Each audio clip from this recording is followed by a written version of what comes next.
Բարև ձեզ, մենք ուղիղ եթերում ենք, մեզ կարող եք հետևել Հայելի ակումբի եւ Անժելա Թովմասյան YouTube-յան էջերով։ Իմ հյուրն է, գիտեք որ ավանդույթի ավազային ամեն երկու շաբթի սկսում ենք պարոն Նահապետյանի հետ, երկշաբաթի միջումից հետո նորից հանդիպել ենք պարոն Նահապետյանի հետ։ Բարև ձեզ, պարոն Նահապետյան, շնորհակալ ենք հրավերն ընդունելու համար։ Իդեպ մեր վերջին եթերում մեր ընտրության այդ գիշերն էր պարոն Նահապետյանը։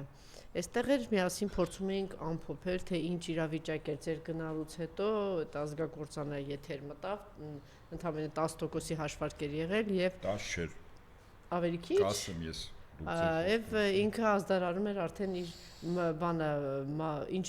մեռած բանի ինչ դեմքեր էին ասում, մեռած չթաղած։ Դեմքով բանը իրենց հաղթանակի մասին էին խոսում։ Միջև այդ ընտրությունները պարոն Նահապետյան խոսում էր նրա մասին, որ կդնի երկրորդ Գյումրի, այսինքն տարբեր թևերով կգնա անդիմությունը եւ վերջում եւ տարբեր թևերով այսպես կկարողանան հաղթել Նիկոլին։ Շատերն ասում են, որ այդ տարբերակը չի աշխատելու, պետք չէ տեղային ընտրություններն ու համայնքային ընտրությունները համատել իրենց հետ եւ տեսանք, որ բոլորովին ուրիշ մեթոդիկա կիրառեց Նիկոլ Փաշինյանը։ Գյումրու ընտրություններում չէր բացառում, որ որոշակի կեղծիքների գնացել էր իշխանությունը, բայց այնպես լայնամասշտաբ, ինչպես որ եղավ այս համայնքային համապետական ընտրություններում, այդպիսի կեղծիքներ չկար, այդ օրինակ Գյումրու ընտրություններում եւ տեսանք, որ իսկապես ընդդիմությունը կարողացավ հաղթել։ Թերևս դա, այսպես ասած, մարդկանց աչքերը փակելու համար էր եւ եթե նկատեցիք դրանից հետո շատ ակտիվ սկսեց Նիկոլը գործել։ Մենք դրանից հետո տեսանք ինչ, տեսանք սպանված համայնքապետ, Փարաքյալի համայնքապետը սպանված էր, եթե դա իշխանության կողմից էր անշուշտ հանցագործեն եւ պատասխանատուն իրենք են, եթե իշխանության կողմից չէր, ելի պատասխանատու եւ հանցագործի իրենք են, որ ոչինչ չարեցին, որ դա տեղի չունենա։ Հաջորդիվ մենք տեսնում ենք գործերը հարուցվում ընտրված եւ բարձր վարկանիշ ունեցող քաղաքապետ Մասիսի քաղաքապետի նկատմամբ եւ ուղակի այդպիսի թիրախային հարձակում Գյումրվա ընտրված քաղաքապետի նկատմամբ եւ ողջ թիմի նկատմամբ։ Եթե շատ ավելի կոնկրետ ասենք, Գյումրու քաղաքապետի նկատմամբ ուղակի տեղի ունենում խոշտանգում, դա շարունակվում է, գիտեք որ Վարդան Ղուկասյանը խցում մնում է 6 հոգու հետ, սարսափելի դաժան պայմաններ են, հակահիգիենիկան պայմաններ են, դուք գիտեք որ առողջական լուրջ խնդիրներ ունի Վարդան Ղուկասյանը, փաստորեն Նիկոլ Փաշինյանը ունի այսպիսի բան, նա չի ներում բոլոր նրանց, ովքեր իրեն տարբեր բաներ կա, ովքեր տեսել են իրեն ստորացած վիճակում, ում հետ ինքը համագործակցել է, այսպես կան հիմա այդ ինչ որ խմբի մեջ է մտնում Վարդան Ղուկասյանը եւ ամենակոլորիտային եւ ցցուն կերպարն է ինքը այդպես դաժանաբար փորձում է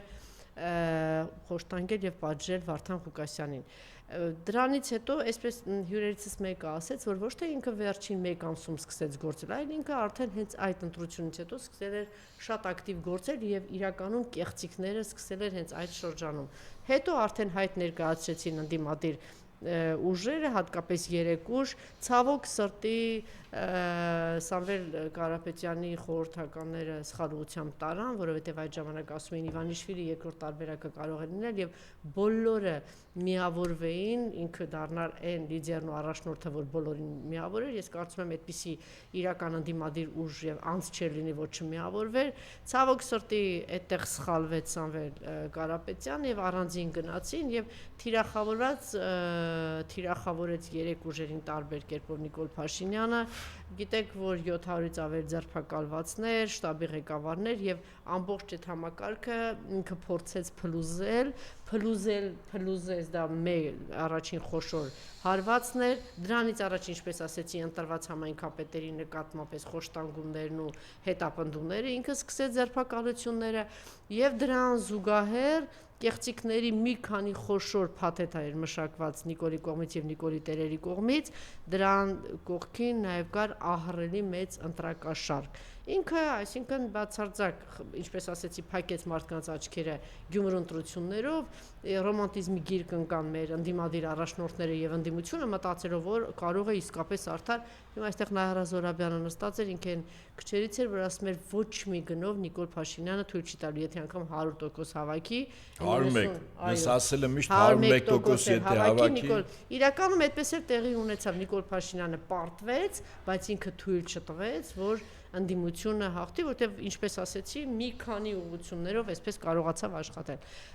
Սա բան է, որ դաս է, որ երբեք չպիտի հավատալ, որտեղ իր տերերը հավաքական արևմուտքը, Միացյալ Նահանգները, Իսրայելը, Թուրքիան եւ Ադրբեջանն է, երբեք չպետք է հավատալ այդ երկրներին, հատկապես իրենց փչացած կամ ոչ փչացած, այլ դեռ պիտանի գործիքներին, ինչպես Նիկոլ Փաշինյանն է։ Նրանք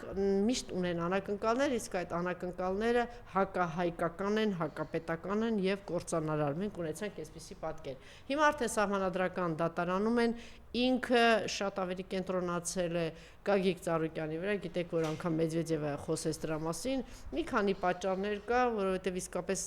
դե այդ մարդը նաեւ լավություն անողների Իսահակյանը ասում էր, չէ, որ մեկ իրեն շատ մեծ վատություն էր անում,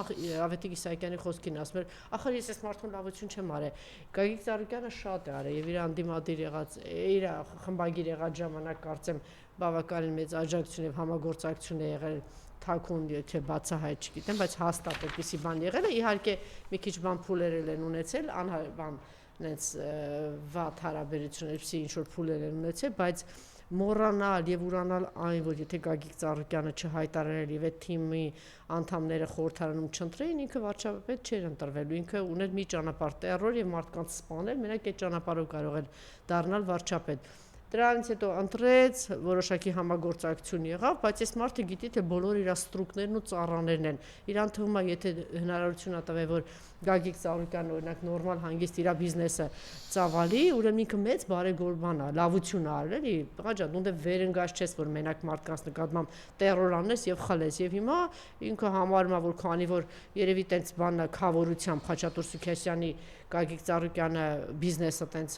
քիչ թե շատ հանգիստ ծավալել է, հիմա ասում է ոնց թե դու համարձակվել ես մի հատ ինքնուրույն քաղաքական գործունեություն ծավալես, հիմա կտեսնես թե ինչ տերոր եմ անելու քո նկատմամբ։ Ինչևէ, սահմանադրական դատարանում են խայտարակ կեղծիքների մասին է խոսվում, երևի մեկ անգամ ենք այսպիսի խայտարակ այլանդակ տերորի տակ այսի ընտրություններ եղել, դիմել են սահմանադրական դատարան, ունենք այսպիսի իրավիճակ եւ ինքն էլ հայտարարել է, որ կաշիներ եմ քերելու, բոլորին նստեցնելու եմ, բոմժ եմ դարձնելու, այդ բոմժությունը փաստորեն էս մարդու բանը գաղափարախոսությունն է,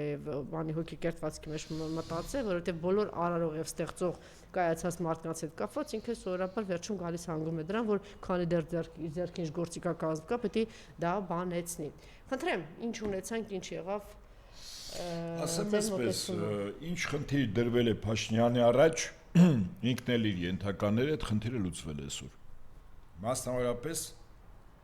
նկարել 3/5, 3/5-ը նկարվեց, որով հնարավորություն է տալիս քաղաք պայմանագիրը կազմի կառավարություն,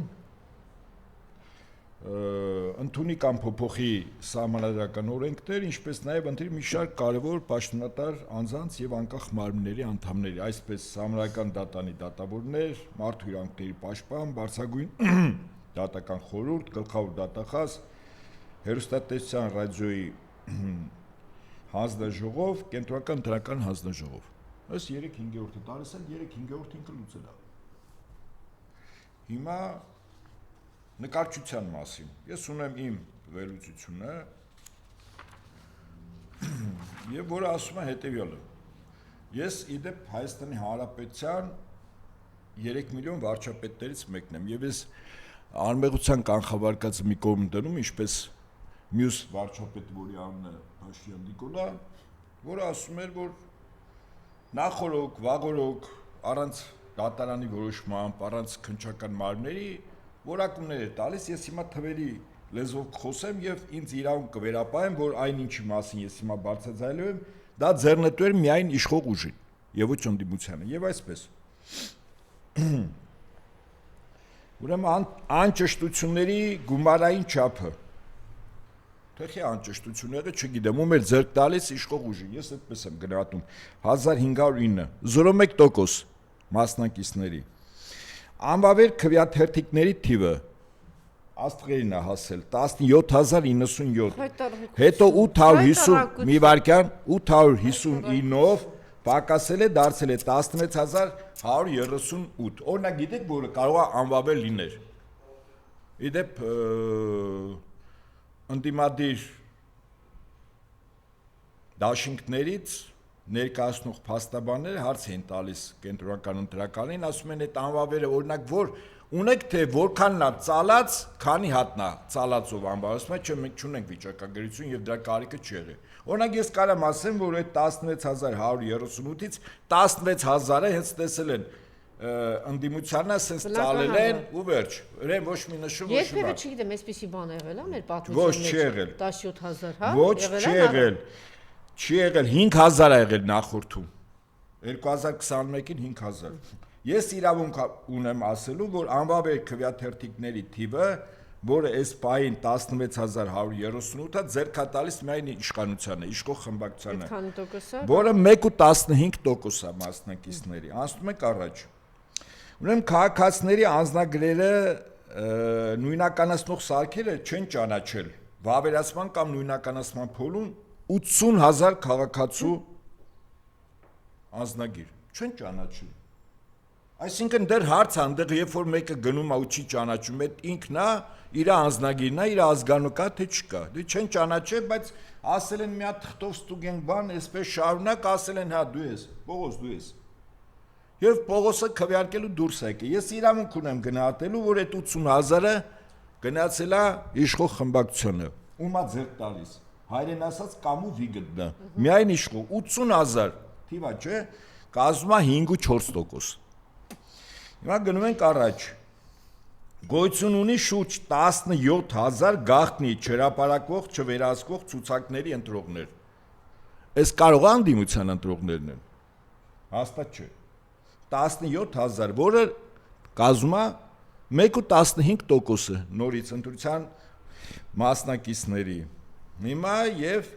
գալիս ենք վերջին ԲՀԿ-ի հետ կապված 58378։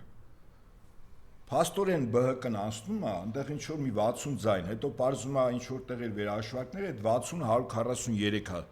ավելանում է, բայց երկու ընտրատեղամաս 2600 ընտրող։ Ասում են անվավեր ենք ճանաչում։ Անվավեր ճանաչելուց հետո այդ երկու ընտրատեղամաս իբր կամովին են ընտրել, կամովին չեն ընտրել, ընտրել ընտեղ, որտեղ ԲՀԿ-ն շատ է հավաքել։ Ուրեմն վարչական դատարանը որոշում է կայացնում այդ երկու ընտրատեղամասում վերաքվեարկություն։ Պարզում է, որ վարչական դատան ավելի ստորին օղակ է, քան կենտրոնական ընտրական հանձնաժողովը։ Կենտրոնական ընտրական հանձնաժողովը ասում է, ինչ 2600, կարոջը ես եմ ասել, այն գանգուր մազերով մի նախագահ կա անունը Վահագ։ Ուրեմն այդ գանգրահեր երիտասարդը ինչ է ասում։ Ասում է, չէ, ինչ վարչականս որն է։ Ես որ ասում եմ չկա, 2600 ընտրողս որն է։ Դուք հասկանում եք, այսինքն դատանի որոշումը կենտրոնական ընտրական հանձնաժողովում բեկանում է, որտեվ վարչական դատան ասել է, եթե դուք չեղյալ եք համարում այդ երկու ընտրատեղամասի վերաքվեարկություն։ Չկա վերաքվեարկություն։ Հետևաբար էականորեն ազդել է երրորդ ընդդիմադիր ուժի խորհրդան մուտք գործելու վրա։ Էականորեն հեքիաթներ չկա, ասում է ի ежу понятно։ Եվ այսպես ԲՀԿ-ն ԲՀԿ-ի 58378 ընտրողի պլյուս 2600 այդ երկու ընտրատեղամասի ասում են դուրը դրսից ծածկեք, ձեր քվեն ում եք տվել, ոնց եք տվել, մեզ չի հետաքրում։ Որը ԲՀԿ-ն ես հաշվում եմ 4%, մարդը 4% հավաքել է։ Հիմա այս ամեն ինչը որ ես իրար գումարում եմ, գիտեք ինչքան է գալիս։ 12%։ Այնպես ոնց որ փոքր տոկոս է։ 12% իշխանությունը, ինչպես ասում են, տակով արել է, բայց նա շարունակություն կա, մի վարքյան։ Ուրեմն 264000 ձայն էլ փոշիացվել է, որը կազմում է մասնակիցների 18%-ը։ Ինչ է նշանակում փոշիացելը։ Այսինքն հավաքել են 14 կուսակցություն եւ դաշինք, չեն անցել։ Ես իրավունք ունեմ մտածելու բացի մեկից երկուսից, ենթադրենք, մյուսները իշխանության ջրաղացին ջուր են լցնում։ Նույնիսկ ավելին ասեմ, այդ 1, 2, 3-ը, որը իրապես ընդդիմադիր են, այնքան հեռատես լինեին, որ իրենք հրապարակավ միջև ընտրությունները հայտնեին այս տաղավարից միշտ ասում են 3, 7, 17։ Տայեք իրենց, դուք չեք անցնում։ Օրինակ այդպիսի մի միավոր ի պատիվ այդ անձի, չէ, ինքը չմտավել եւ շանսեր ուներ մտնելու ավելին հավաքելու, քան սրանցից շատերը։ Հայակվեն չմտավ, ասես գնում եմ պաշտպանեմ իմ դիտորդներով վստահված անձանց ուժեղ Հայաստանին։ Հիմա ես, այսինքն նրանք ովքեր որ իրապես ընդդիմադիր են, իրանք խոհեմ չեն եղել, ես տենց եմ գնահատում եւ իրավունք ունեմ գնահատելու։ Հետաբար 264,000 ձայն ուղակի փոշիացվել է։ 18%-ն է կազմում։ Ես 18-ին որ գումարում եմ, 12 անում է 30%, այ 30%-ը իրականում աշխատել են իշխանության վրա։ Ոնց որ քիչ տոկոս չի, չէ՞, կլորիկ տոկոսը։ Երեքանի ձայնով ինչքան է գալիս դա մոտավորապես ընտրողներից 300 քանի հազար։ Միլիոն ու կես են մասնակցել 477-ը։ Կլորացնեմ 1.5 բազմապատկի 3 450,000 ձայն։ Այս է 450։ Ուզում եք նորից մի հատ թվաբանություն անեմ հստակ, ես հաշվել եմ, նորից եմ ասում։ Ումա էս այն ինչ ասում եմ, ձերքա տալիս միայն իշխանություններին, անճշտություններ, անվավեր քվեաթերթիկներ 16138։ Քաղաքացիների անձնագրերը նույնականացնող սարքերը չեն ճանաչել, վավերացման կամ նույնականացման փուլում 80,000 ընտրող։ ԲՀԿ-ի 58378 ձայն, գոյություն ուրեմն ունի շուրջ 17,000 գաղտնի չհրապարակող չվերահսկվող ցուցակներ, այս 17,000 ով են, ինչ են, մարդ մոլորակից ստեղ ժամանել են մասնակցելու ընտրություններին։ Գումարած 264,000 փոշիացված ձայներ, 30%, 450,000 ձայն չի աշխատել ընդդիմության օգտին, ես մեղմ եմ գնահատում, իսկ եթե ավելի խիստ գնահատեմ, աշխատել է Փաշինյան Նիկոլի օգտին, այսպես են ընտրությունները հաղթում։ Կրկնում եմ, Փաշինյան Նիկոլան ծրագիր մինիմում ու մաքսիմում կատարել է, 3/5 ունի, այդ սդերում բողոք։ Այսինքն կես միլիոն գողացած, կեղծած բան արած սարքած, ես թվարկեցի պաշտոնական թվերը։ Մոտավորապես կես միլիոն ընտրողների մասին է խոսքը։ 450,000, ես կես միլիոն այդպես, եթե կես միլիոն էլ ձայն են տվել, այսինքն 1 միլիոն մարդ դեմ է, 1 միլիոն ընտրող իրականում Նիկոլին դեմ է, 1 միլիոն մենակ ընտրող։ Հիմա ես ինչու համար ասեցի, ես ասել եմ այն ինչ որ հանել եմ պաշտոնական թվեր։ Իրավունք ունեմ գնահատելու, որ փոշիացնող ձայները Նիկոլի ձայներն էին։ Հələ մի հատ փոխկապակցված անձանց երևացող ու չերևացող նայենք, 2-3 ընդդիմադիր ուժեր խոհեմ չեն եղել։ Էլի Նիկոլի ջրաղացին են ջուր լցրել։ Մեկ անգամ եւս գալիս եւ արձանագրում ենք, որ կեղծված եւ գողացված ձայներ են, որ Նիկոլ Փաշինյանին 1 միլիոն ընտրող դեմա այս մարդուն չի ընտրել, բայց ոնց որ Նայարան ասում, ուզում է 101% էլ հավաքել։ 101-ը ես եմ ասել անհիշելի ժամանակներից։ Այս մարդը մեկա մնալու էր, իր դեմ խաղ չկար։ Ուրեմն իր դեմ ինչ պիտի արվեր։ Պետք է դուրս գային, ինչ պիտի արվեր։ Հիմա ասեմ, այստեղ ասեմ այսպես։ Նիկոլը փաստացի գործնականում իշխանություններից դժգոհ տարբեր մոտիվացիաներով փողոց չի կարող գեներացնել մեծ զանգված։ Նիկոլը։ Այո, Նիկոլը չունի։ Փոխարենը ունի ով ընդդիմությունը, վստահաբար։ Տարբեր ուժեր ունեն։ Օրինակ հիշում եք, երբ ես այս տաղավարից եւ ոչ միայն, բայց այս տաղավարից եւս ասել եմ։ Օրինակ ինչու զորահանդեսի օրը մայիս 28-ին չնշվեց Սարդարաբադի հերոսամարտը, ընդդիմությունը վստահաբար միացյալ ուժերով մի 100-150,000 մարդ փողոց կարող էր հանել մայրաթոր, ուխտերտ, ոչ թե ուխտերի երթ իրանց, այլ իրական ուխտերտ։ Գնալու էին հարգանքի տուրք մատուցեին առաջին հերթին Գևորգ 5-րդ Սուրենյանց կաթողիկոսին, որը իրական Սարդարաբադի կազմակերպիչն էր, որտեղ իր վճռական կեցվածներ, որ իշխանությունները չթողեցին ոչ Չեչմիածինը, ոչ Երևանը, կռիվ տվեցին։ Դա Գևորգ 5-րդ։ Թող գնային հարգանքի տուրք մատուցեին, այսինքն ընդդիմությունը փողոցով ինչ էր ցույց տալիս, որ իրանք միասնական են կարևոր հարցերում, իսկ դա կարևոր հարց էր, եւ ինչպես ասում են, ժողովուրդը եւս կողքեվորվեր, որտեվ տարբեր ընդդիմադիր կուսակցությունների խմբերի անդամները իրար կողք կանգնած նույն նպատակին։ Սա շատ կարևոր հոգեբանական։ Հետո հունիսի 7-ը դա Սուրբ Էջմիածնի տոնն էր։ Հիշում եք, ես ասում եմ, դե մարդիկ քանի որ զբաղված են, գնում են ընտրատեղամասեր եւ այլն, քվեարկություններ։ Հունիսի 8-ին մի օր հետո ընդդիմությունը կազմակերպեր օրինակ Սուրբ Էջմիածնի տոն, եւս մի քանի 100,000 մարդով գնային Էջմիածին։ Օրինակ ինչ վատ կլներ։ Ես ուզում եմ ասեմ, ընդդիմությունը ինչ գործիք ունի։ Իր ապա համակարգը, դատավորները, Կենտրոնական ընտրական հանձնաժողովը, քննչական կոմիտեն, հակակոռուպցիոն կոմիտեն, արդարադատության նախարարությունը, մարդու իրավունքների պաշտպանը, ելով մնաց, հիմա էլ Սահմանադրական դատարանը, բոլորը կատարում են մեկ անձի հանձնարարական։ Ինչ կռվան ուներ ընդդիմությունը, դա իշխանությունների քաղաքականություն դժգոհ, միգուցե ավելի խիստ որակումներ կարող են նաև տալ, քաղաքացիներ, այդ քաղաքացուն պետք է իրար կողք կանգնացնել եւ ցույց տալ ուժ, որ եթե համատարած կեղծիքներ լինեն,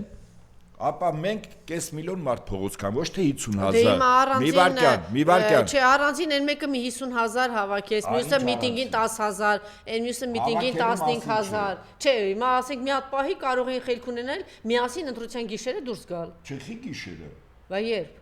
Միջև այդ։ Գիշերը չէ, էլի ընտրության։ Հա։ Հաջորդ օրը ամսի 8-ին Հա։ մարդիկ պատրաստում էին տոնելու Սուրբ Էջմիածնի տոնը, ես ասացի։ Ստեղից քան անգամ ասել։ Մարդիկ գնային հարգակի турք մատուցեին Հետո եւ կգնային։ մի րոպե, հետո Էջմիածին հոգնած կցվրվեին ամեն մեկը մի տեղ։ Այդպես չի, բոլորը չեն գնում։ Բոլոր շրջաններում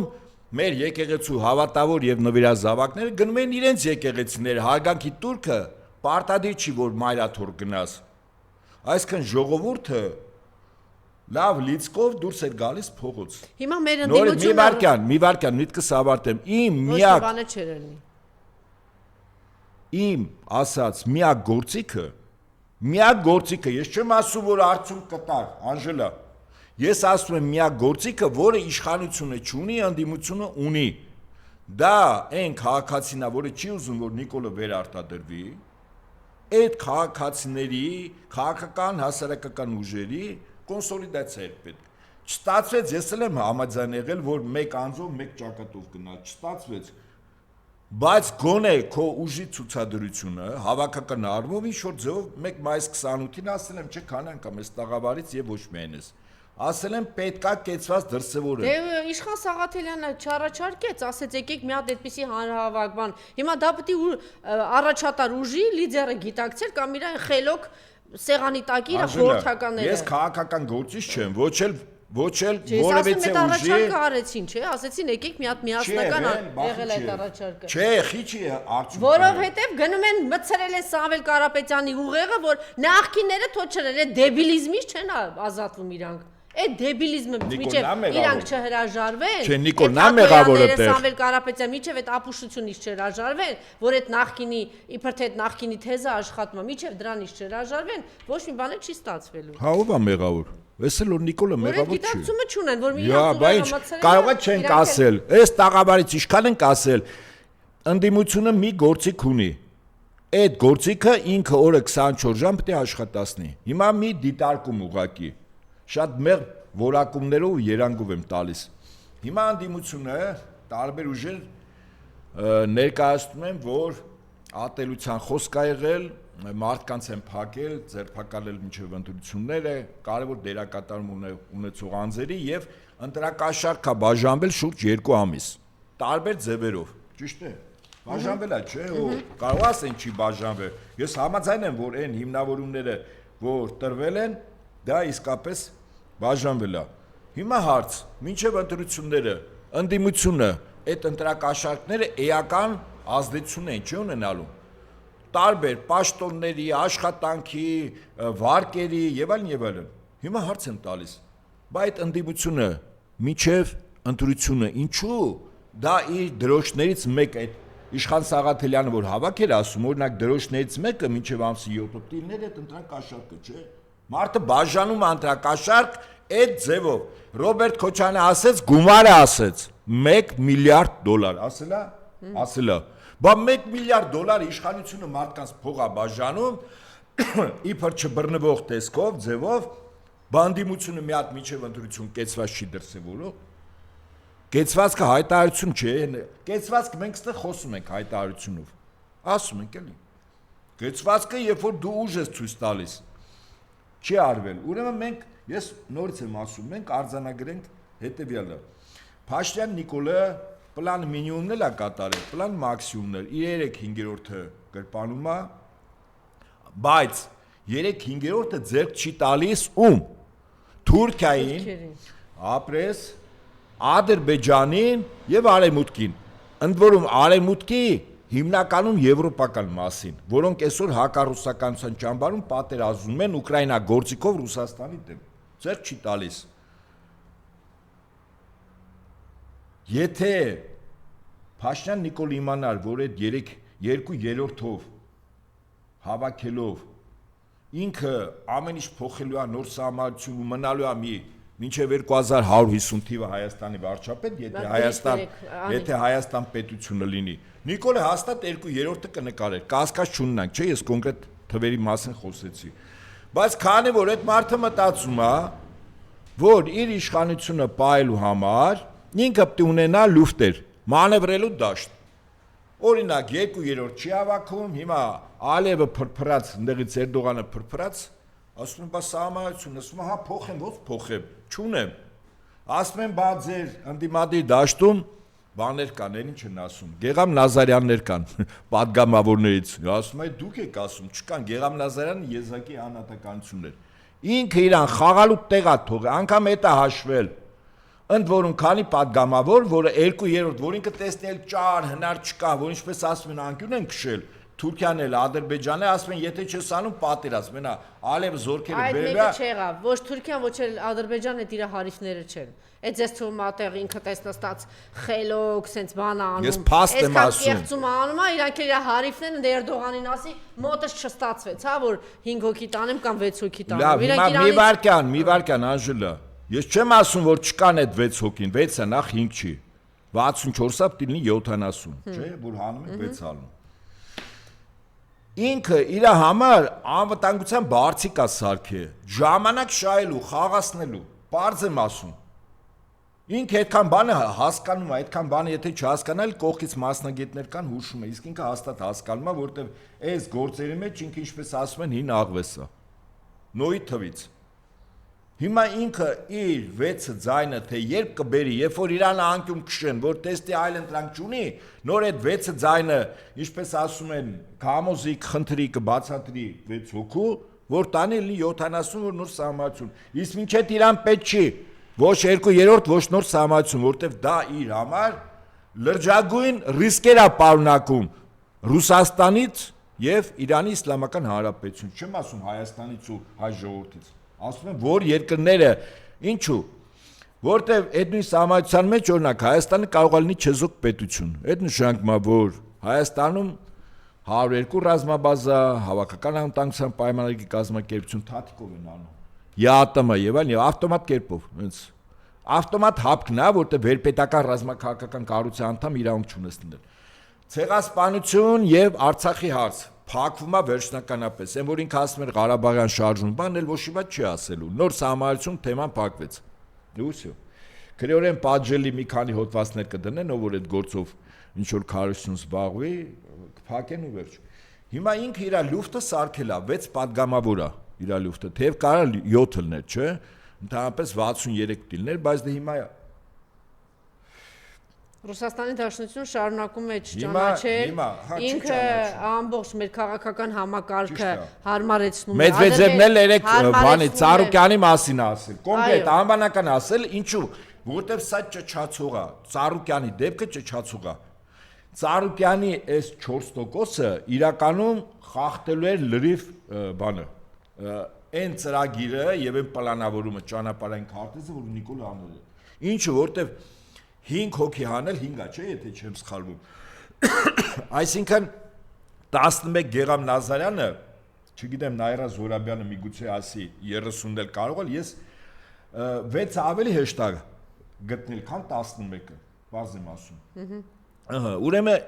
բայց Ծառուկյանի դեպքը, ասենք, այնքան ցցուն է, ակնհայտ, էլի, այսինքն այդ ռիսկի իրեն գնացին։ Երևան նկարիչը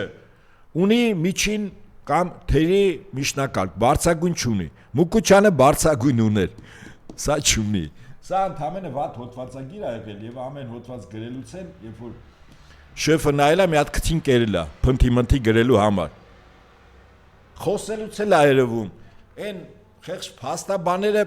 այդ վաղագին գանգրահեր երիտասարդին կենտրոնականի փակուղի են մցրել։ Շատ լավ, առաջին անգամ չի, որ Նիկոլը այս վիճակում է, երբ որ լարվածություն է առաջանում Ռուսաստանի կողմից, մենք տեսնում ենք Թուրքիայից եւ Ադրբեջանից կամ հավաքական արևմուտքից մի հատ ինչ-որ նոր հրամայականներ, նոր պահանջներ, հետո Ռուսաստանի կողմից, սովորաբար սա ավարտվում է նրանով, որ մի հատ նոր տարածք է տալիս թշնամուն, որպեսզի ոչ մեկին չնեղացնի, սիրելի հայրենակիցներ։ Նիկոլը ձևը գիտի, մի հատ նոր տարածք տակ, ասի, գոնե ժամանակաշահում, այնտեղ մի տարի կամ 2 տարի ժամանակաշահում։ Հիմա ինչ է անելու։ Ռուսաստանից այս հայտարարությունները չի ճանաչում, շարունակում են չճանաչել, Մեդվեդևը այսպիսի հայտարարություններ արեց, ինքը շատ արագ կերպով ամբողջ քաղաքական համակարգը հարմարեցնում է Ադրբեջանին, նույն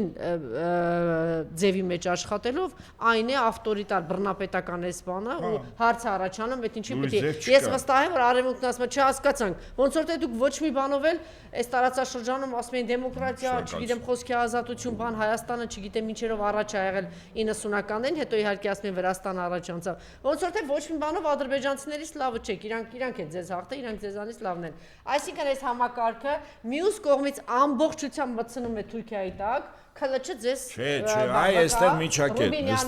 Ռուբինյանի նշանակերը ինչի մասին է խոսում։ Կասեմ ինչի մասին։ Ես ձեզ ասեմ, որ այն ծառայությունը կգա ժամանակը եւ դուք դրա մասին կիմանաք, այն ծառայությունը, որ Ալենը մատուցել է Նիկոլին, դա պիտի Հուր Հավիտյան ինքը չմոռանար, երբ որ ասել Նիկոլ ինչ է տեղի ունեցել, օրինակ այն գլխավոր մայրաքաղաքում, որ դու Ալենի հետ գնացել ես, այդ ում հետ եք հանդիպել, հետո ում հետ եք հանդիպել, հետո ինչ եք պայմանավորվել, հետո դու ոնց ես մտել քաղաքական, շատ մեծ բան արել, կարող է այդպես Իրանից անկախ այդ ամեն ինչը ստացվի։ Բայց հիմա դաժե Ալենին է, Արենա թե Ալենա ինչ անունը։ Արենին է դաժե բան անում, էլի գցում մի կողմ, սա նշանակում է, որ թուրքական համակարգը Ռուբեն Ռուբինյանի նստածներ Ալենի։ Չէ, նստած։ Դե ուրեմն Ալեն թող շնորհակալություն հայտնի, որ նստած չի։ Ինքն էլ իր աղբորքին է։ Բա ոնց։ Դուք լավ չեք ճանաչում Փաշինյան Նիկոլին, Նաիրա Զորաբյանը լավ է ճանաչում, միասին աշխատել, ես ճիշտ եմ։ Կարծում եմ ճիշտ եմ։ Հիմա գնանք առաջ։ Բայց ասելիքս էնա, որ ինքը մի կողմից ռուսական բան է, բայց մյուս կողմից դուք տեսեք ինքը թուրքական բանի տակ է մտցնում։ Ռուբեն Ռուբինյան։ Մարդը կոնկրետ քլչի, ես իմ ինչն է, բարձա, չէ՞, որևէ կասկած չկա, ել չեմ ասում նևրոտիկ, հիստերիկ ինչ որ բաների մեջ ես նորմալ է։ Ոչ բան, ինչ որ հաստատ խնդիրներ ունեցող մի հատ երիտասարդ պլյուս թուրքական այս բաներով։ Ոնց է այս ամենի դուք օրինակ պատկերացնում եք, օրինակ Փաշինյան Նիկոլի տեղը զուտ հիպոթետիկ միտք եմ ասում։ Օրինակ կլինի Ռուբեն Ռուբինյանը։ Ասենք Փաշինյան Նիկոլը երկարատև գնում է բուժման, մի 6 ամիս հետո։ Էդ էլ երկրորդ ստատուս ունեցող մարդն է։ Ազգային ժողովն էլ Թուրքիայի հորդորով ընտրում է Ռուբեն Ռուբինյանին Հայաստանի վարչապետ։ Այդ եմ ասում, բա հիմա Չէ, օրինակ հələ մի հատ մտածեք էլի։ Բա հարցս դա է, չէ՞։ Հիմա գնացինք, չէ, դուք հարց չեք տվել։ Մի կողմից Ռուսաստանի կողմից ճնշում կա, մյուս կողմից ինքը շտապում է թուրքական այս համակարգի տակ մտցնել, ո՞նց է դուրս գալու սա։ Ուրեմն ասեմ, նախ թուրքական համակարգը հիմա փլուզվում է։ Այ հիմա գալիս ենք ինչպես է։ Մենք մեր տան խոհանոցի մասին խոսեցինք, բայց մեր խոհանոցում ճաշատեսակները եղած սնունդը ուղղակիորեն կապված է թե աշխարհի հզորները ինչ են անում, ոնց են պատրաստում։ Հետաքրքիր զարգացումներ։ Ռուսաստանում պարզում է ամենաբարձր մակարդակով պետական հեղաշրջում։ Սա ես նույնականացնում եմ 1917 թիվ փետրվար ամիս, երբ Բրիտանիան Ռուսաստանում ցարի ընտանիքի անդամներից, զարմիկներից, գեներալներից արտադրող օլիգարխ չեն, ինչ ժամանակ նորմալ մարդիկ են, բաներին, գործանատերերից արդեն ստեղծել էր 6-րդ շարասյուն,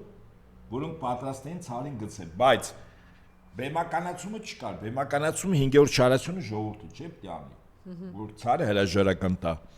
գեներալները որ ասեն, թե ժողովուրդը քեզ դեմ է հրաժարական տու, ինչ արեցին։ Ռուսաստանում այդ ժամանակ, այդ ու նաև հիմա հիմնականում հացամթերքից օգտագործում են հիմնականում սև հաց, բայց սպիտակ քիչ են օգտագործում, ով Ռուսաստանում ապրել աշխատել է երևի գիտի։ Մի շաբաթ սև հաց կանուտներում չի գնում հատուկ։ Հացը կա, բայց չեն ուղարկում Սանտ Պետերբուրգում։ Եվ գիտեք ինչ է լինում։ Սպիտակ հաց կա, մարդը հաց կար արում, ուղղակի մեկ չէ թանկա։ Մարդիկ փողոց են դուրս գալիս, դա էլ 540։ Հիմա նայեք ինչ է կատարում Ռուսաստանում։ Թիրախային հարվածները նավթավերամշակման գործարաններին, որը տալիս է բենզին, դիզվառելիք եւ այդպես շարունակ։ Եվ չգիտես ինչու, երեք Ռուսաստանի նախագահ խոսում է, ասում է այդ ամեն ինչը կա, ընդամենը 4%-ի անկում է, որը չի կարող ոչ հերթեր առաջացնել, ոչ բենզինի գինը 2 անգամ թանկացնել, ոչ էլ սահմանափակումով 20-30 լիտր են տալիս։ Ես ընկերներ ունեմ, զանգարում, հետաքրում ասում տարօրինակ եւ շատ արտահայտ բան է, ասում ոնց կարա այդպես լինի։ Ոնց կար, ասում բենզին կա, ընդ որում հիմա վերավաճառում են։ Մեկը ասեն գալիս է մի տոննա, վերցնում է մի անգամից տանում է, ակնհայտ է, չէ՞ որ վերավաճառման է գնում։ Սա իսկ եթե վառելիք չկա, հիմա գյուղատնտեսական մթերքների հավաքման ամիսներն են գալիս։ Վառելիք չկա, մարդիկ չեն կարողանում հավաքել ինչով են, ձեռով այդքան չեն հավաքի այդ հազարավոր հեկտարների վրա։ Վառելիք չկա, սնունդ նորմալ խանութները բերեն։ Սա նույն 17-ի սև հացի պատմությունն են անում, դրա համար երեք Ռուսաստանի նախագահը հավաքեց, ես կարծում եմ, եթե իրավիճակը մի քանի օրում չհստակեցվի, եւ այս վերավաճառողները, օլիգարխները 3-4 ընկերություն կա հիմնականում, որոնք բենզին դիզվառելիք են, հա, գնում են, վաճառում են։ Եթե հարցերը չլուծվի, իմ կարծիքով արդեն ոչ թե Նովակն է զբաղվելու փոխվարչապետներից, այլ Բորտնիկովը բոլորով։ Անվտանգության դաշտային ծառայության պետը, որտեղ սա ուղակի սաբոտաժ է ներսում, եթե դրան գումարենք նավթավերամշակման գործարանները, պայթյուններ եւ այլն, եթե դրան գումարենք, որ 40 օր ժամանակ է, Զելենսկին 40 օր ժամանակ է տալիս Պուտինին, ասում է, բան արա, խաղաղություն տիկնքենք, եթե չէ պրոբլեմ կունենաս։ Հասկանում եք դուք։ Եվ հիմա Ռուսաստանում գլխիվայր արագության process-ներ են զարգանալու, գլխիվայր, օրինակ, այս գիշեր ճեղքվել է այդ 3 շերտով պաշտպանիչ Դոնեցկում Կրամատորսկ, Սլավյանսկ պաշտպանական բնագիծ է, այդ որ ճեղքումը, այդ քաղաքները վերցնում են, ասում են, 3 գիշեր ա եղել։ 3 պաշտպանական բնագիծը ճեղքվել է։ Եթե Ռուսաստանի նախագահ որոշում է որպես գերագույն գլխավոր հրամանատար, որ լինելու է ստրատեգիական հարձակում, ոչ թե առաջնագծում կրվի 40-50 հազար մարդ, 750 հազար մարդ էլ ռոտացիայով փոխվի, սպասում է ստրատեգիական հարձակման հրամանին։ Իսկ եթե վաղը ստրատեգիական հարձակման հրամանը տվեցին, ես կարծում եմ, այս process-ները շատ մեծ արագությամբ գնում է այդ ուղղությամբ, այսինքն Ռուսաստանում process-ների արագությունը գլխիվայր կարող է գնալ։ Ինչու է արևմուտքը հիմա անում, որտեվ սեպտեմբերին ինչ է սպասում։ Ընտրությունները շատ ճիշտ եք։ Հիմա իմ գնահատականը Ռուսաստանում դա իրավիճակը ամբողջովին տիրապետում է երկրի ղեկավարությունը, բայց դե 5-րդ, 6-րդ, նու 5-րդ շարասյունը այդքան չէ, 6-րդը կա էլ այդ մեծահարուստներ, օլիգարխներ եւ այլն։ Հիմա գանք մեր հարևան Իրանի հետ, ոնց որ պայմանագիր էին, համաձայնագիր կամ հուշագիր էին ստորագրել։ Բայց 3 նորից սկսեցին հարվածել, չէ՞։ ԱՄՆ եւ Իրանը։ Իրանն էլ հարվածեց։ Իրանը հարվածեց Կաթարի եւ Արաբիայի, եթե չեմ սխալվում, ամերիկյան ռազմաբազաներին։ Սա ինչ է նշանակում, որ այդ ստորագրած թղթի կտորը ընդամենը թուղթ է էլի։ Ամերիկան է այսօր ստորագրել է, բաղ խփում, ասում է լավ եմ անում, ուժեղ եմ խփում եմ։ Հիմա վտանգը որտեղ է, ուշադրություն դարձեք։ Իսրայելը ամեն ինչ անում էր, որ այդ համաձայնագիրը իրական վերջնական պայմանագրի չվերածվի, չէ՞։ Դա կոնկրետ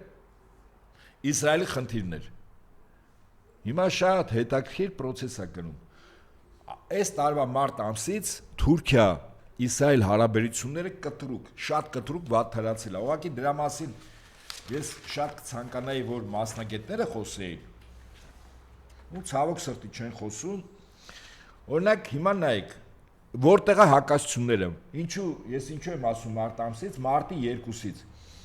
Որտեղ Հեզբոլայի դեմ կոնկրետ Ցախալը, այսինքն Իսրայելի պաշտպանության բանակը սկսեց ակտիվ գործողություններ եւ մտավ Լիբանանի տարածք։ Հարավային շատ բնակավայր գրավված է հիմա։ Ուրեմն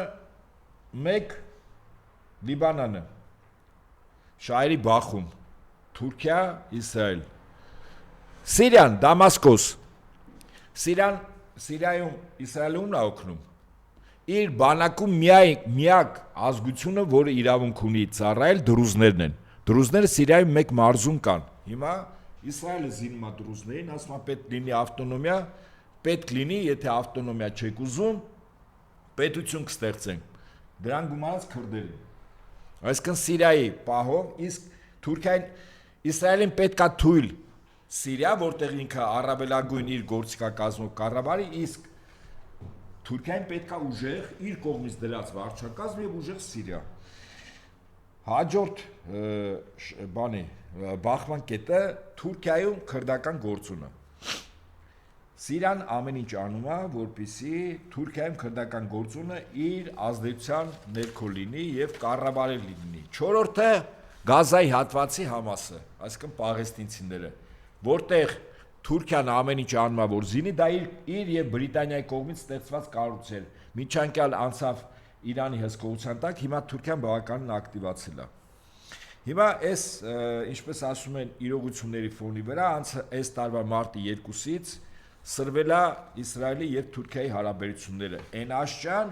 որ ցեղասպանությունը կառավարությունը ընդունել է, շուտով օրենսդիր մարմին Քնեսեթի մտնի, որ վավերացնի։ Բայց հեսա Նիկոլը նամակը գրի, ասի տենց բան չանեք։ Չէ, իսկ եթե արեցին, օրինակ Բենյամին Նետանյահուի սետկեն կփակի Հայաստան մտնելուց կամ կասի հենց որ գաք ձերբակալում, չէ։ Պատկերացնում ես։ Մեկ է թարսի պես այդ մարդը գալու է իր զորքով Նիկոլին ձերբակալի։ Իմիջիալից հետաքրիր է այն փուլում, երբ որ ամենա խայտարակ ցածր վարկանիշը ունի, հեղինակություն ունի Նեթանյահուն, ինքը արդեն ընկալվում է որպես բառից բուն իմաստով ցեղասպան, միջազգային Այո, առավել եւս հետապնդում է ինքը Նեթանյահուն, հետապնդում է։ Լավ։ Ակնհայտ որ սա ցեղասպանությունը ինչի համար Թուրքիայի վրա լծակ։ Ահա, ընդամենը։ Բայց ասեմ ձեզ, որ հետաքրքիր զարգացումներ կարող է սպասեն։ Ուրեմն Թուրքիայի դեմ Ֆրանսիայի նախաձեռնությամբ այս գործի Հայաստանի գործնականում Ռուսաստանի դեմ, ասենք Թուրքիայի հետ, չգիտեմ, Իրանի դեմ եւ այլն, քավորը Ֆրանսիան է, բոլոր առումներով։ Արցախի թիվ 1 պատասխանատուն հայնազրկման 23 թվականի սեպտեմբեր 15-20-ին Ֆրանսիան է պատասխանատուն։ Առաջին հերթին, որտեղ 22-ի հոկտեմբերի 6-ին Այո, Միշել Մակրոն, շատ ճիշտ է։ Շարլ Միշել ասենք, թե չէ կմտածեն, չգիտեմ։ Մակրոնի անունը Միշել ենք ասում։ Ինչևէ, այստեղից հետևություն, որ ամենայն հավանականությամբ ես կարող եմ ենթադրել, եթե այս լարումները եւ իրոք եթե Քնեսետը ցեղասպանություն ընդունի,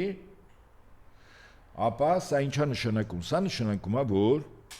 Իսրայելը աշճանաբար պիտի դուրս մղվի որտեղից։ Ադրբեջանից, վստահաբար։ Եվ Իսրայելի զինական ներկայությանը գիտեք ով կարող է փոխարինի։ Հայաստան չճանաչած մի երկիր, թե ճանա Պակիստանը, շատ ճիշտ եք։ Այո, Պակիստանն է փոխարինելու։ Մի վարքյան։ Մի րոպե։ Ես թողեք միտքս ավարտեմ։ Եթե Իսրայել Թուրքիա հակամարտությունը հասավ այնտեղ, որ դեռևս ռազմական չկա, եթե լինում է ռազմական այլ տարածքում, օրինակ Սիրիայում, այսօր Սիրիայում որ կռվում են, մի կողմից Իսրայելի պրոքսիներն են կռվում, մյուս կողմից Թուրքիայի։ Դեռ իրար դեմ բանակ չեն անի։ Հիմա նույն ձևով Ադրբեջանը կռվախնձոր է լինելու, որտեղ Ադրբեջանի գլխավոր շտաբը կառավարում է Թուրքիայի 3-րդ դաշտային բանակը։ Բայց հետախուզությունը Անօթաչուների արտադրությունը, ռազմարդյունաբերական համալիրի որոշ ճյուղեր Իսրայելի կառավարման ներքո է։ Նավթը եւ տնտեսվարող սուբյեկտները Բրիտանիայի կառավարման ներքո են։ Թե չէ Ալիև ասիկ, Ալիև ով է այս ամենի մեջ։ Հիմա ես նորից եմ ասում, եթե լարումները հասավ առավելագույնի, ես չեմ բացառում, որ ուղղակի Իսրայելը աշճանաբար կամ միանգամից Ադրբեջանից փորձարվի դուրս մղելու եւ իրեն փոխարինելու է Պակիստանը։ Հիմա ուշադրություն դարձրեք, բայց եթե Իսրայելը ընդդեղից դուրս մղվեց, Իրանի այդ սահմանում որտեղ պետք է հայտնվի իր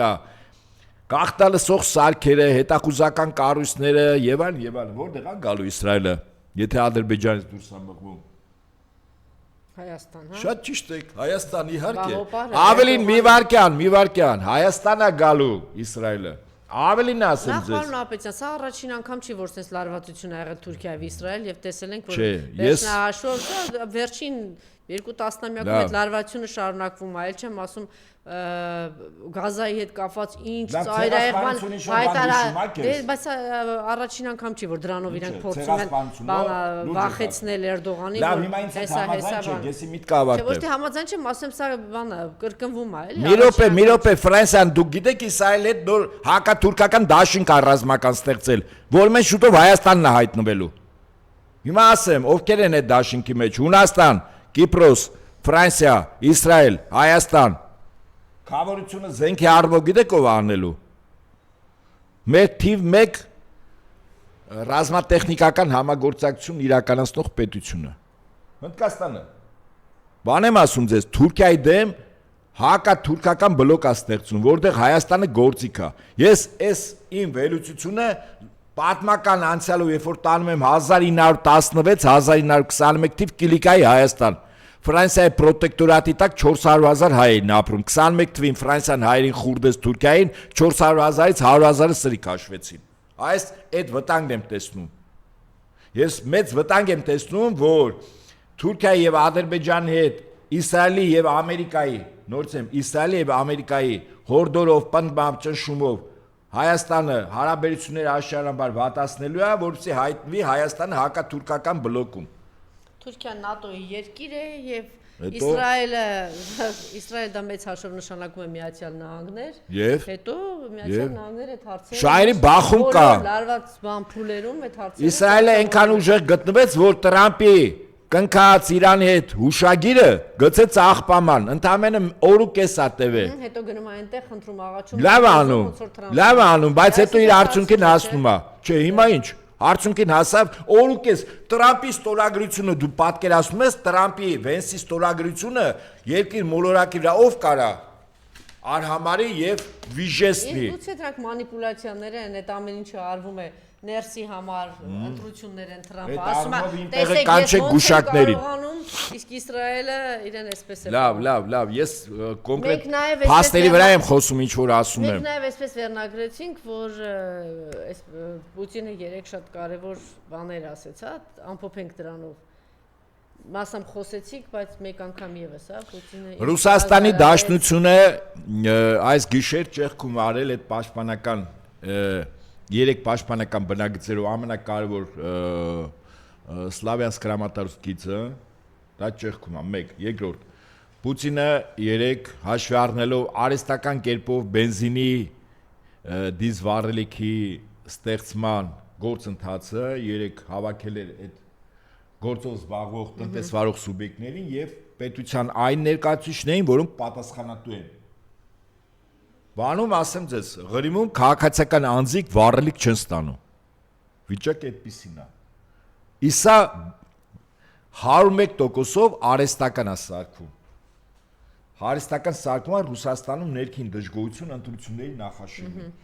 Երբ որ բերք են հավաքում, դուք հասկանում եք Ռուսաստանում հիմա մարդը ամբողջ տարին աշխատել է, որ հիմա բերք հավաքի, վառելիք չկա որ հավաքի, վառելիք չկա որ հավաքած բերքը տանի հանձնի։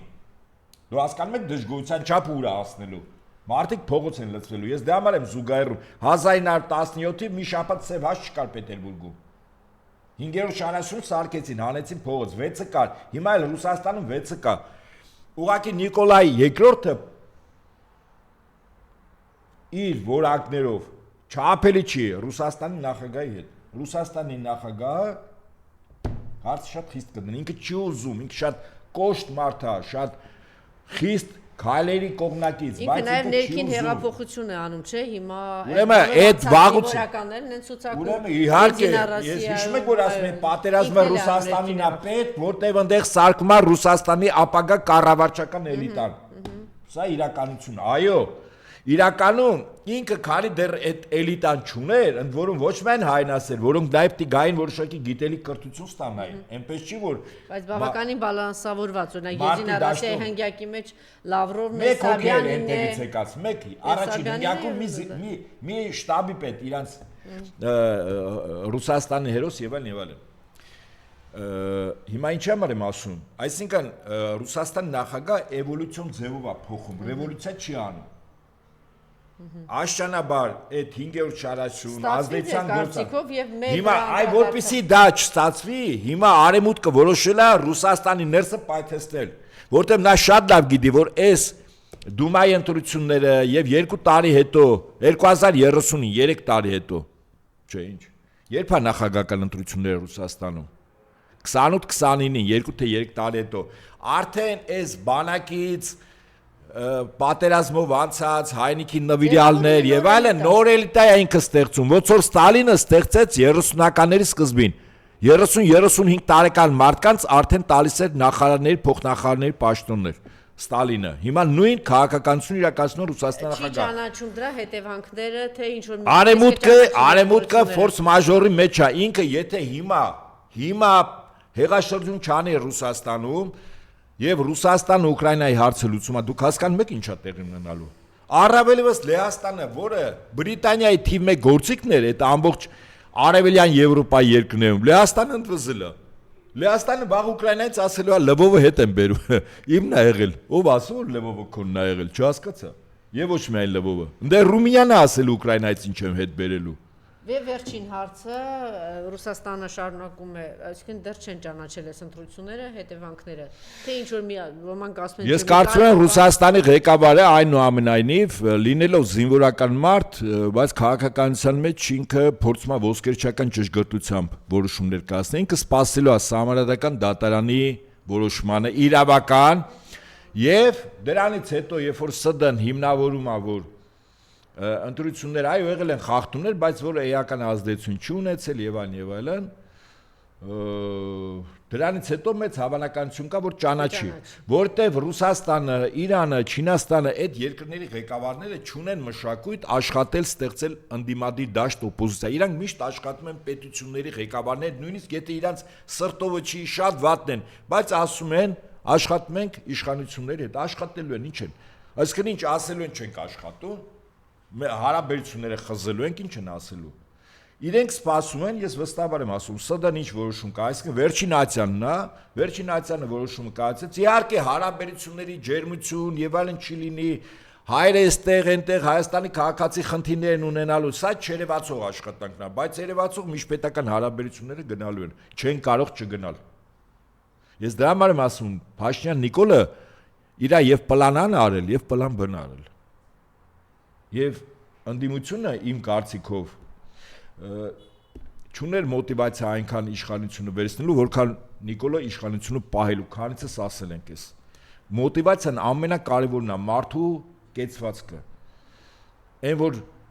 3% դուք ասում եք 10% եւ սրանով ավարտենք 3%-ի ժամանակ էր Նիկոլ Փաշինյանը հայտարարել կես ժամից 1.5 որ խոսելու է 3% էր հաշված, այսինքն ինքը այդ 3%-ով էր պատրաստում խոսալ, հա կես ժամից ինքը մտավ 9%-ով, ավարտեց 12.5%-ով։ Ինչու եմ թվեր հիշում, որտեղ այդ ժամանակ այն ինչի մասին հիմա ասում եմ, նաև իմ գնահատականը ես անտիֆեյքի ուղիղ եթերում էի։ Բայց 3%-ով մարդը մտնի ասի ես արդեն հաղթել եմ, Սամվել Կարապետյան չասի, ես 20% արդեն հաշվել ենք մեր դիտորդներով բան էս կոմենկով մենք ենք հաղթել։ Օրինակ եմ ասում։ Հիմա փաստորեն ընդդիմադիր էլիտան պարտված է, հիմա մենք սպասելու ենք, տեսնենք Նիկոլը եւ իրեն ընտրող ժողովուրդը ինչ են անելու իրար, հա, ինչա տեղի ունենալու։ Ընդդիմությունը թող հաշվի, որ այս ճակատամարտը պարտվել է, այո, պարտվել է ընդդիմությունը։ Պատրաստվի հաջորդ ճակատամարտերին։ Այդ պարտությունը չի նշանակում, որ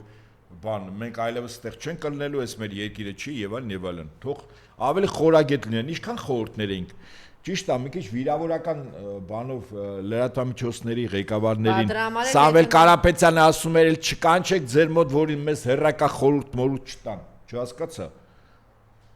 Այսինքն մենք վերլուծում ենք, գնահատում ենք, սրծավություն ենք հանդես բերում, հրապարակա, ոչ հրապարակա, առաջարկում ենք։ Ես արդյունքով եմ գնահատում, պարտվել է, բա ինչ արել, այ քեզ բան։ Չեքիաթներ են պատմում։ Մարդկանց պետք չի խաբել։ Դե Ոչ էլ պատրանքների գիրկը գցել։ Ինքն էլ հաշվի հարդարա տեսնում այս երեք ուժերի հետ։ Հա, բայց երեք ուժերի ղեկավարները չգիտեին, որ վերջին արդյունքում Փաշինյան Նիկոլը չգիտեին, Նաիրա Զորաբյանին հարցնեին, ով է Փաշինյան Նիկոլը, մեկ առ մեկ կասել։ Դոմի ռոմանտիկ էլ Նաիրա Զորաբյանն էր, էլի Նաիրա Զորաբյանը շատ լավ գիտեր Նիկոլին։ Ինչ իմանամ, ես դրա մասին չեմ ասում։ Իրա հերթա կճշտենք ինչքանով է ռոմանտիզմը արդիական Նաիրայի մոտ։ Շնորհակալություն։